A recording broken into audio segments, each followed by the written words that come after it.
So today we are going to continue our study of God, and we're going to talk about the omniscience of God. So have you ever known anybody who just seemed to know it all? Maybe back in grade school, you can you can remember that one kid, that just seemed like they had all the answers and they could just expound on anything. And I know everybody has met somebody like that. But in this universe, in this place, there is truly one know-it-all. There's only one true know-it-all. And it's not, of course, the kid from grade school. There's only one that knows everything, and that is our great God and Father. It's a God whose perfections that we've been studying over these weeks. And one of God's attributes is his omniscience.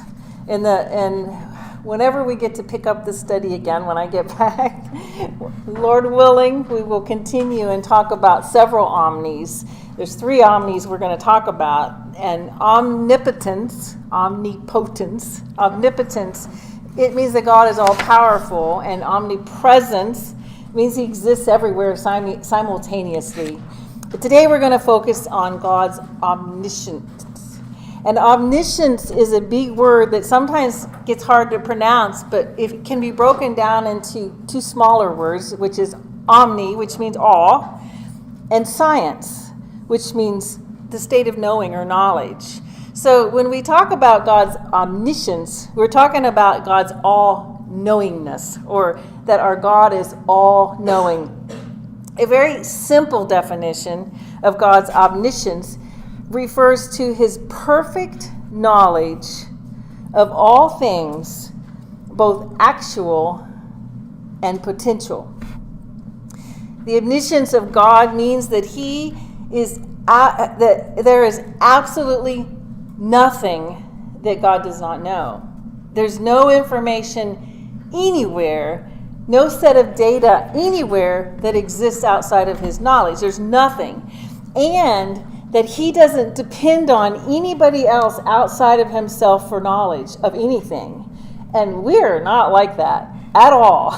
We depend on so many people. I mean, we have such a limited knowledge that we are constantly dependent on other people's knowledge. Every time you go to a drugstore just to fill your prescription, you are depending on the knowledge that pharmacist knows exactly which pills to put into that bottle. And you're not just dependent on his knowledge, you're dependent on the doctor's knowledge that he prescribed the right pills for that doctor to put into that bottle. And you're not just dependent on the doctor, you're dependent on the pharmaceutical companies who did all the tests so that they came up with the right information and the knowledge so that they would know how to develop that. And it just goes on and on and on. We're always relying on other people's knowledge. We depend on it. Every time we step in an airplane, we are depending on the knowledge of that pilot, that he's done this before and that he knows exactly what he's doing. And when we go into a class where we are dependent, that the teacher knows what they're talking about. So we depend heavily on the knowledge of other people. There's a story, it's a funny little story, but there's a story about this wealthy grandfather who couldn't hear. And he went and found this doctor, and this doctor had this very special hearing aid who brought back his hearing, and he could hear perfectly again. It was a unique hearing aid. And when he came back in for his checkup, the doctor said, "Wow, your family must be pretty excited that you can hear now." And the man said, "Oh, I haven't told them anything. I just sit around and listen to conversations. I've changed my will a couple of times now." I mean, it's a funny little story, but it bears true that when people don't think that you know, it affects what they say and what they do. And we've got to understand that God knows everything because it will affect everything that we say and we do. God's omniscience is intuitive. It's instinctive. Isaiah 40, verse 13 says, we learn something very valuable, and it says, "Who has directed the Spirit of the Lord? Or as his counselor has informed him? With whom did he consult? And who gave him understanding? Who taught him in the path of justice and taught him knowledge and informed him of the way of understanding?" In other words, where did God go to school? And of course, Isaiah is raising a question that illustrates a very, very fundamental principle. God doesn't gain knowledge by learning. He doesn't need to study. He doesn't need to analyze. He simply knows because he knows, because he's God and because he's omniscient. Have you ever felt like the older that you get, the less you know? Or maybe the more you know about something, the more you realize you really don't know about something that you really should be knowing? I mean, I have, and I feel like the fact that I tend to forget things more now makes it even more difficult. But God doesn't have that problem, because everything that can ever be known, everything that ever has been known, everything that ever will be known, he already knows it. And that's where that definition, that knowledge of what's actual and what is potential.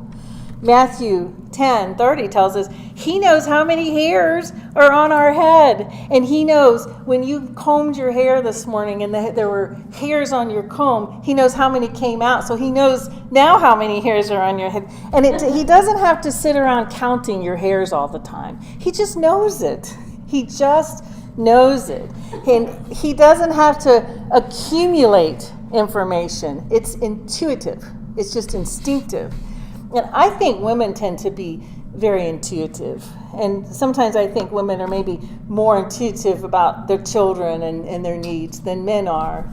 But we don't always get it right. I mean, sometimes we make mistakes. God has innate knowledge all the time, and he always gets it right. He's always perfect in his knowledge. He's always correct in his knowledge. He never forgets anything because he doesn't have to remember it. He already knows it. When Hannah prayed to God and exalted him with thanksgiving for giving her baby Samuel, she said, "The Lord is a God of knowledge." And that's who he is. Because our God is eternal, whatever he knows immediately and simultaneously. He doesn't have to look back in the past to remember something, and he doesn't look to the future to project something. He just knows it. He knows it past, present, and future. It all resides in him now. All that is known, has been known, will be known, could be known. He knows it eternally. And that becomes very personal for us for many reasons. But, he knows that we're sitting in this class right now, and he knows what you're thinking, and he knows what you're perceiving. And he knows if you'd rather be somebody, someplace else right now. And he knows what you're planning to do when you leave this room in, a few minutes. And he's acutely aware of all dates, all times that pertain to all people everywhere. All the informations in all the libraries in the whole wide world and on all the computers, including stuff that we haven't even figured out yet. He already knows it. All the data, he knows perfectly and completely. Psalms 147:5 says his understanding is infinite. God's omniscience is intuitive, and it's also comprehensive, which means it's complete. Hebrews 4:13 says, "No creature is hidden from his sight, but all are naked and exposed to the eyes of him to whom we must give account." So no detail is ever overlooked by God. Nothing is ever hidden from God. He knows our feelings even when we don't know our feelings. I mean, he knows our desires even when we don't know our desires. He knows our excuses. He knows our personalities. He knows everything comprehensively, completely. Nothing sits outside of his information that he possesses. According to Acts 15:18, he's known everything from the beginning. It would be difficult and really impossible to throw God a surprise party. You couldn't do it. He knows. John 3:20 says, in whatever our heart condemns us, God is greater than our heart. He knows all things. God is his comprehensive knowledge also includes a moral element. And I want you to look at this picture. This is a picture taken by the Hubble telescope. Isn't it just incredibly marvelous? What does it look like to you? It looks like an eye. In Proverbs 15:3 says, the eyes of the Lord are in every place, watching the evil and the good. Nothing can escape his all-encompassing knowledge. No detail escapes him. Remember, all the hairs on our head are numbered. And Matthew 10:29 says, not one sparrow falls to the ground apart from God. That sweet little bird that hits your window and falls to your porch. God knows. He knows. God's omniscience is not just confined to the things of this earth. Yes? Was it First John? Or was it John 2:20? You'll have to look it up. I'm sorry. It's on your page. I have First John. Is it not correct? I don't know. I read both. I kind of read both. Oh, okay. I think it's First. No worries. Look it up. Sorry. So remember how we talked about a few weeks ago how all those billions of stars up there in the vastness of space. We read that in Psalms 147, 4, that he counts the numbers of stars and he gives them all names. It just stuns me every time I think about it. We don't know how many stars there are. Nobody knows how many. Even with our telescopes, we don't know how many stars are out there. But God's named them all. He knows them by name. And that is mind-boggling and amazing.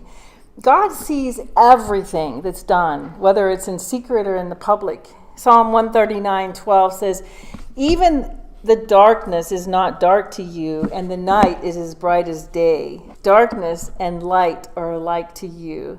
And Psalm 90 says, you have placed our iniquities before you, our secret sins in the light of your presence. This is very powerful information because it means that all of our lives are totally known to him. And it means we never do known to him. We never do anything alone, ever. Even if you're all by yourself, you're not doing anything alone. And whether it's good or bad, you are not doing anything alone. That all-seeing eye is seeing it. And this is why unbelievers, they don't like even that thought. They don't want to even acknowledge that. Psalm 73, starting in verse 8, it says, they scoff and they speak with malice. Loftily they threaten oppression. They set their mouths against the heavens and their tongues strut through the earth. Therefore his people turn back to them and find no fault in them. And they say, how can God know? Is there any knowledge in the Most High? Man doesn't want that kind of a God. They dismiss him by saying, he doesn't know. God doesn't know. But he does know. He knows what's done publicly for everybody to see, and he knows what's done privately. In Jeremiah chapter 1:5, it says, before I formed you in the womb, I knew you, and before you were born, I consecrated you. And Paul says something real similar in Galatians 1:15. He says, and when God, who set me apart even from my mother's womb, called me through his grace, was pleased to reveal his son to me so that I might preach him among the Gentiles. God knew that Paul was going to be preaching to the Gentiles one day. He knew that. God's comprehensive knowledge means that every Sunday morning, when all of his people come together across this earth, there's going to be a lot of things going on simultaneously.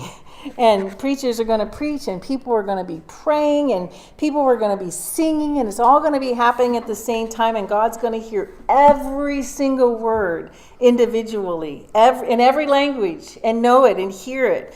He's going to know the thoughts of every single person sitting there. And he invites us to come so that he can bask in the enjoyment of our praise. The omniscience of God is not just intuitive and comprehensive, it is very personal. It's very personal, and it's vital to our day-to-day lives. And Psalms 139 shows this beautifully. David starts in this psalm, "O Lord, you have searched me and known me. You know me when I sit down and when I rise." Think about that. Think about an activity that really can't be much more mundane than standing and sitting, right? I mean, do you have to say a prayer before you take a seat or meditate before you stand up? I mean, we don't have to think about it at all. We just do it without any thought at all in our mind. This is just normal stuff, but the Bible says God is acutely aware of the smallest and minute details of our lives. He knows when we sit down and when we stand. And David goes on to say, "You understand my thought from afar." God is so acutely aware of what you're thinking. He says he knows our thoughts. It says in Psalm 94:11, "The Lord knows the thoughts of man, and that they are but a breath." He knows the things that come into our minds, and he knows exactly where they came from. And Robert talked about that a little bit this morning. And he knows how they wound up there. And God reads our hearts, and he understands our thought, and he understands the intent of our heart. 1 Samuel 16:7 says, "But the Lord said to Samuel, do not look at his appearance, at his height or his stature, because I've rejected him. For God sees not as a man sees. For a man looks at the outward appearance, but God looks at the heart." Then Psalm 139 goes on to say, "You understand my path and my lying down. You are intimately acquainted with all of my ways." God examines and he pays attention to the direction of our lives, and he knows exactly which way we are traveling. And if we're lost, we can pray, and he will put us on the right path if we ask him. He will always help us to get back on the right road.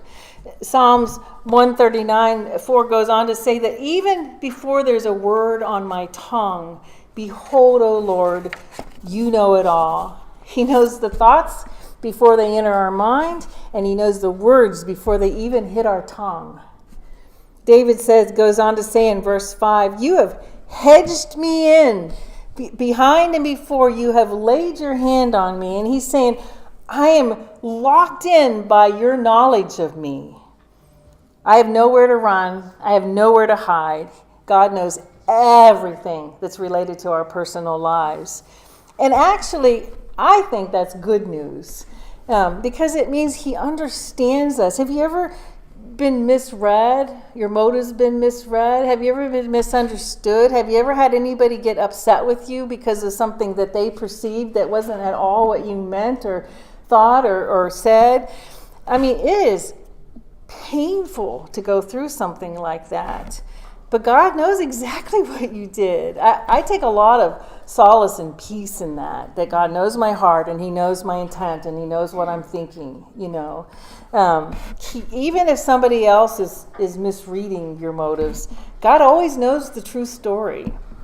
And he's so intimately concerned with the details that he knows everything that's going on behind the scenes.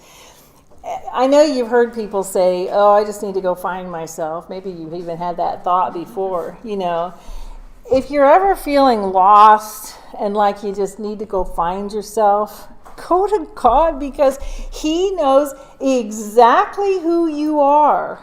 He knows exactly who you are. And if you ask him, he will reveal yourself to you.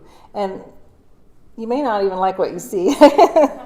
When Job was going through fire, he took comfort in the fact that God knew his ways. He knew what was going on. If you're going through a difficult time right now, a bad health report or a marriage, troubles or any trial, I mean, when God knows. Job looked up and he says, I don't understand this. I can't figure this out. But one thing I do know, that even when things are at their worst, God knows and understands. And we can take a lot of comfort in that. There's a lot of peace. There's a lot of comfort in knowing that God knows. In Psalm 103, verse 14, it says, He himself knows our frame. He's mindful that we are but dust. He made us. He does not forget that we are fragile creatures, that we're made out of frail materials. He knows that how little our frames can really bear. He knows our weaknesses. He knows the frailty of who we are, and he extends his great power to sustain us. And like I said before, we cannot take a breath without him. He enables us to bear what we cannot bear on our own. And I didn't put this verse on there because when I was going through it again, I wrote this in. But 2 Corinthians 12:9, just another one of my very favorite passages, because he talks about how his power is made perfect in our weakness. And I take a lot of comfort in that, a lot of comfort in that. His power is perfected in our weakness, that we don't have to have it all together. We are weak creatures. I am a weak person. And I know that I can make God look really good when I do things, because it's not me doing it. It's me relying on him, and he's doing it through me. And he can perfect his power in our weaknesses. The Bible tells us in Psalm 56:8 that God bottles up our tears. You have taken account of my wanderings, and you put my tears in your bottle. Have you cried recently? Have tears run down your cheeks over a person or a situation or something that has caused you pain? God says, I'm saving up your tears. I know every teardrop you have shed, and I know why you've shed them. And I'm bottling them up because I care about you. There's no one else on the face of this earth who will do that for you. Nobody. Nobody loves you that much. He bottles our tears. He knows every pain, and he knows every heartache. But God also sees through us. He knows when we're true and when we're not true. He knows when we're real and when we're not real. He knows when we're wearing a mask, and we're good at that. He knows that when we look one way on the outside and we're something very different on the inside. The Pharisees of Jesus' day, they went around fooling people with their righteous talk and their righteous prayers and their righteous fasting. But when they ran into Jesus, God in the flesh, he looked at them and said, you are like whitewashed tombs full of dead men's bones. Because God knows. If we're pretending we need to come clean, he already knows anyway. He knows exactly what's inside. And it's also really important to note that God's omniscience is purposeful. Everything God knows is related to his eternal purpose. He does every single thing he does for a reason. We know, like Randy talked about this morning, that Jesus was crucified by evil men. But we also know that the crucifixion was a predetermined plan of God. Acts 2:23, this Jesus, delivered up according to the definite plan and foreknowledge of God, you crucified and killed by the hands of lawless men. God is responsible for the death of Jesus, even though he used ungodly men for the means. And God's purpose was so that his son could pay for the sins of the entire world. God's knowledge is always intricately tied to his purposes. So how do we handle the fact that God is determined of the events of history, and at the same time he gives us free will? Do you ever think about that? Are we really able to make choices? I mean, if God knows that I'm going to the store tomorrow, can I say, no, I'm going to take. I'm not going to go tomorrow. I'm going to go today. Can we do that? Can we change? I mean, he already knows I'm going tomorrow, so, told you, I'm going today. I mean, can we do that? Well, no, because he knows you're going to do Yes, and that's exactly the point. We always have a choice, but it just means that God knows we're going to change our minds. I mean, that's what it means. He knows. He knows that we're really actually going to go to the store today. So we do get to choose. It doesn't change his foreknowledge of the event. We still have a choice in it. He just knows. And if there's just one fact that he didn't know, then he wouldn't be all-knowing. He knows. And the fact that he knows everything doesn't ever contradict our ability to choose. And something that we need to always remember is that God desires that all men are saved. He has such a love and such a heart for people and for lost people. He does not wish for anybody to perish. He wants everybody to come to repentance. And because of his desire, he made a provision so that everybody can be saved. He says, I love the world so much, I gave my son. Right? So, therefore, it's not God's fault if some people are not saved. He's done everything. He's done everything to that. And Jesus told Peter in Luke 22:31, Satan has demanded permission to sift you like wheat, but I've prayed for you. I have prayed that your faith will not fail and that you, once you've turned again, will go strengthen your brothers. And you know how Peter responded. Peter said, Lord, I'm ready to go with you to prison, to death, right? And Jesus said, no, you're going to blow it, didn't he? He said, you are going to deny me in front of all these people. Satan's going to use your self-confidence to drive you to spiritual defeat. But I'm telling you right now in advance, I'm praying for you. I'm praying for you. Because of God's omniscience, he knows that we're going to blow it too, because we do. We're going to blow it. And Jesus is constantly praying for us. And I just get chills thinking about it. Hebrews 7:25 says, he lives to make intercession for us. It's astounding. We know that 1 John 1:7 says that God's blood, it's a continual verb, is continually cleansing us of all sins. This is astounding. And we learned back in Lauren's lesson, it was back at the beginning of COVID, and I will never forget this lesson, 1 Peter 1:5, where Lauren said that God is guarding our salvation with his incredible power. I'm thinking, I've read this before. How did I not see this? I mean, that's powerful stuff. He wants us so badly to be with him that he is guarding our salvation. Jesus is praying and interceding for us, and God is guarding our salvation with his power. He does not want anybody to perish.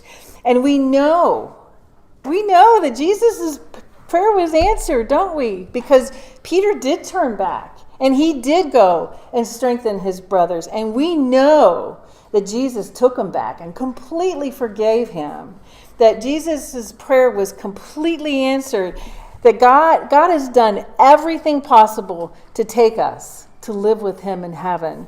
Everything, but take away our free will. What do we want to do with this kind of an omniscient God? I mean, we could try to run from him like Jonah did. I wouldn't recommend it. We know how that story turns out, don't we?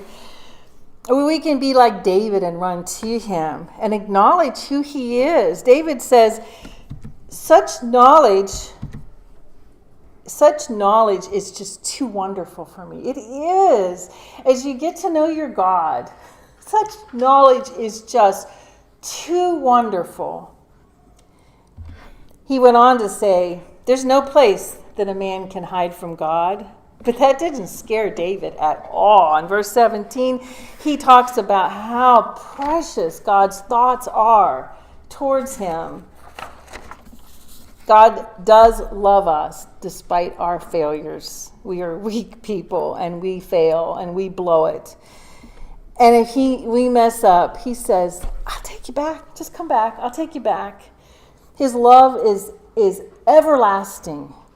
I mentioned over and over and over again in this lesson, I always repeat, I want us to just have it riveted into our brain. God knows everything, but there is one thing that he chooses to forget. He says, God chooses to forget our sin. He chooses to forget. Isaiah says, even I am he who blots out your transgressions for my own sake. We've talked about that. And remember your sins no more. Aren't you thankful? Aren't you just thankful that we have a God that chooses to forget our sins? What a God we have. This all-knowing God who chooses to forget. This all-knowing, all-wise, all-loving, omniscient God who knows. Thank you. So